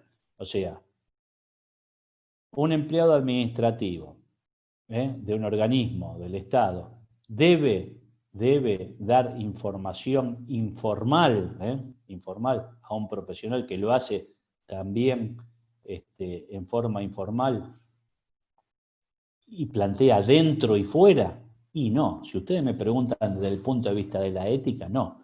Ahora, también hay que ver la naturaleza distinta. Yo le voy a preguntar a un empleado, voy a decir, che, el trámite que tardaba 15 días, ¿cuántos días falta para salir? ¿Está para salir? ¿Lo firmó fulano? ¿Está en tal oficina? Por más que hoy a través de internet, por lo menos, creo que se puede ver en qué etapa del trámite está, etcétera. Pero si ustedes me preguntan a mí, ¿constituye una falta de ética? No.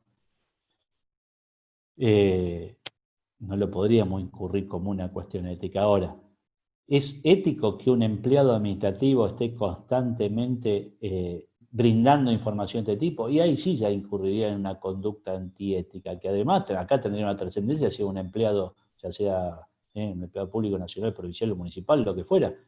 Y sí, que ya lo haría incurrir, también estaría dentro de la cuestión jerárquica, dentro de lo contencioso administrativo, que su superior jerárquico, constatado, digamos, el hecho, le pueda imponer.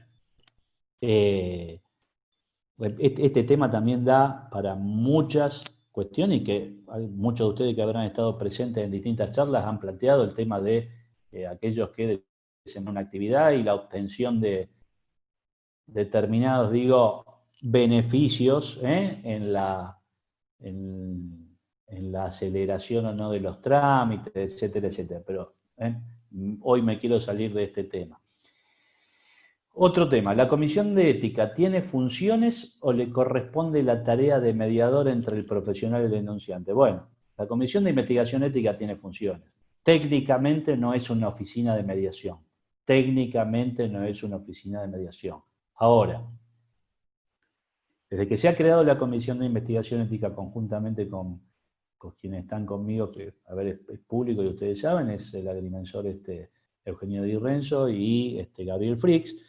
Lo que sí trata de hacer, cuando vemos que no son cuestiones, digamos, profundas, violatorias de normas, en principio profundas, de no intervenir como un tribunal, digamos, o como un órgano mediador, pero sí de ver si se le puede buscar la solución a ese denunciante y obviamente hacerle entender a ese profesional que lo que parece una pavada no es una pavada, es una falta de ética y que está prevista y que es violatoria de las obligaciones y que podría dar lugar a una sanción. Podría dar lugar porque después el Tribunal de Ética es el que impone o no impone una sanción y cuál. Pero repito, lo estamos haciendo ahora y se ha hecho en algunas causas que han estado en trámite en virtud de ejercer siempre esa actividad, llamémosle de docencia, que tratamos, digamos, de hacerla entender, porque muchas veces nos hemos encontrado con agrimensores nobles y no tan nobles, que se han sentado, digamos, en el banquillo del acusado y realmente han manifestado, y lo deja traslucir su expresión, su gesto, el desconocimiento creyendo que esa inconducta no era una inconducta justamente, o no era grave, o no, o digamos, no, creyendo, digamos, no hacer nada que esté rayando, digamos, con el concepto de la ética. Otra pregunta. ¿Qué sucede en los casos de la alteración de documentos que acompañan a la presentación del expediente de mensura?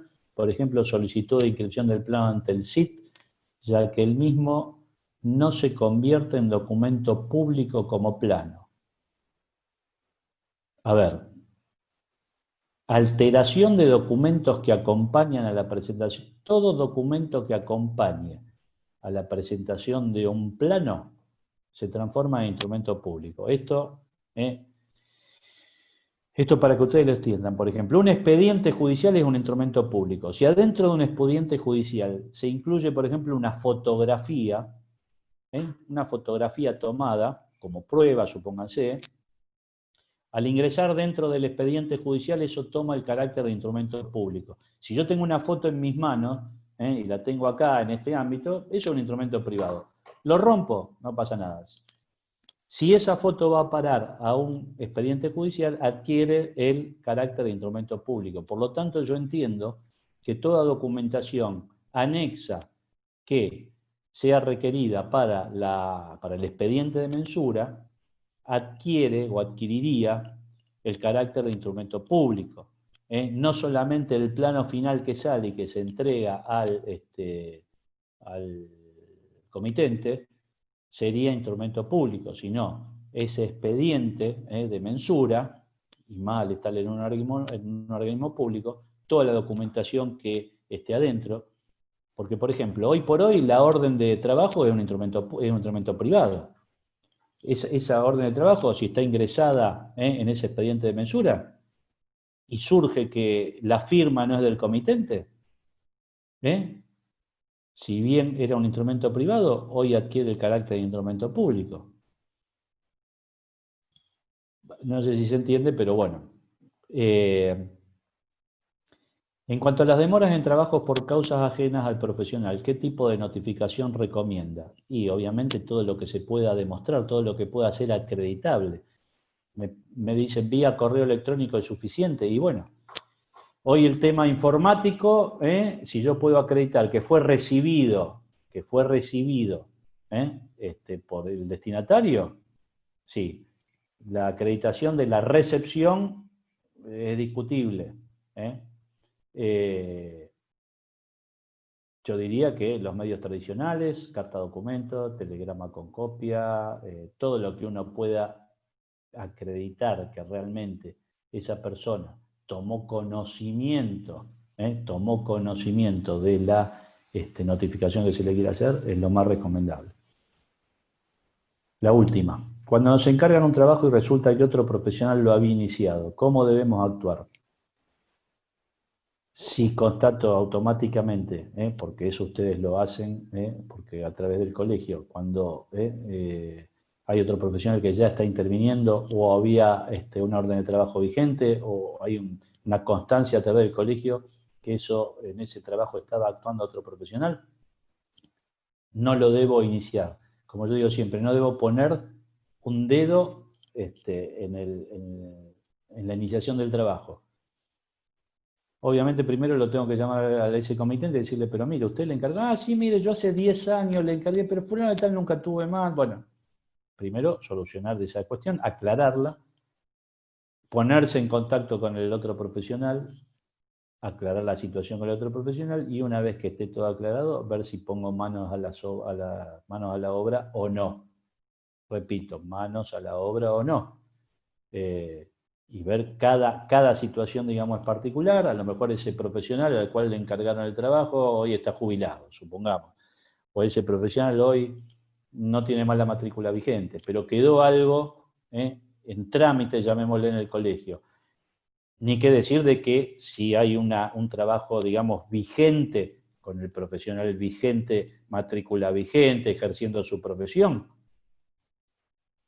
tiene que haber, por lo menos, lo que yo siempre digo, una comunicación al otro profesional, interprofesional, y además exigirle al nuevo, digamos, a esa persona que rescinda esa relación.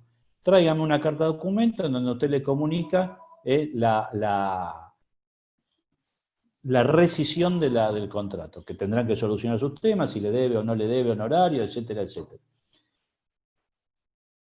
Bueno, creo que hemos finalizado por lo menos con las preguntas que vimos acá.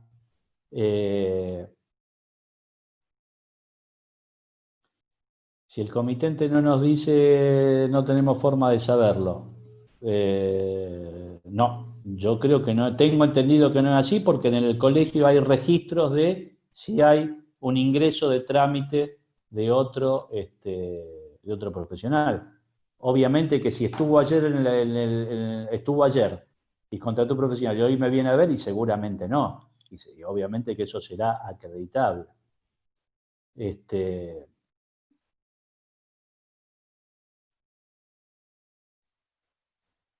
Ahí hay una más, perdón. Respecto a la sana competencia, que me lo ponen entre comillas, ¿cuál es el procedimiento del Tribunal de Ética para los colegas que presupuestan por debajo del monto mínimo de manera continua y sistemática? El procedimiento del Tribunal de Ética no es ninguno, porque eso tendrá que ser pasible de una denuncia. Con respecto al tema honorario, es un tema que no solamente es un tema y un problema de este colegio, sino de muchos colegios. Aquellos profesionales que no solamente presupuestan, sino que hacen trabajo por debajo del monto mínimo de una escala profesional. Bueno, es muy difícil, porque, a ver, primero enterarse de que un profesional trabaja por debajo de la escala o cobra honorarios mínimos. Si bien los honorarios están liberados, nadie va a trabajar digamos, nadie va a poner de su bolsillo, yo no creo que ninguno ponga de su bolsillo solamente para captar clientela, pero si hay un monto mínimo, en materia de honorarios, digamos, si un trabajo tiene un mínimo y se comprueba, pero esto, repito, esto tiene que ser materia de denuncia por alguien que lo pueda demostrar, obviamente si la Comisión de Investigación Ética toma conocimiento y tiene los elementos, empieza la actuación ante la Comisión de Investigación Ética. Pero repito, es un tema muy finito para analizar, porque repito, en todas las profesiones está pasando, pasa y está pasando, y eso hace justamente a la cuestión ética en el aspecto interno. Porque eso es tirar abajo la profesión, eso es no mantener la dignidad de la profesión. Pero repito, los honorarios están liberados. Entonces, si mi mínimo son 10 pesos y yo cobro 10 pesos cuando debería cobrar 20, pero me están parados por la ley, bueno, entramos dentro de la competencia. Lo que sí está obviamente, llamémosle penado, que daría posibilidad de la iniciación de una causa, es el tema de percibir honorarios por debajo de la escala prevista por cada ordenamiento con respecto a cada colegio. Bueno, creo que hemos finalizado. Valentina, no sé quién está a cargo de todo esto. Les agradezco. Bueno, Gustavo, has sido Sí. muy claro en tu disertación y en tus respuestas. Muchas gracias, Sí, te agradezco. Vamos a tomar una discúlpenme, última asistencia.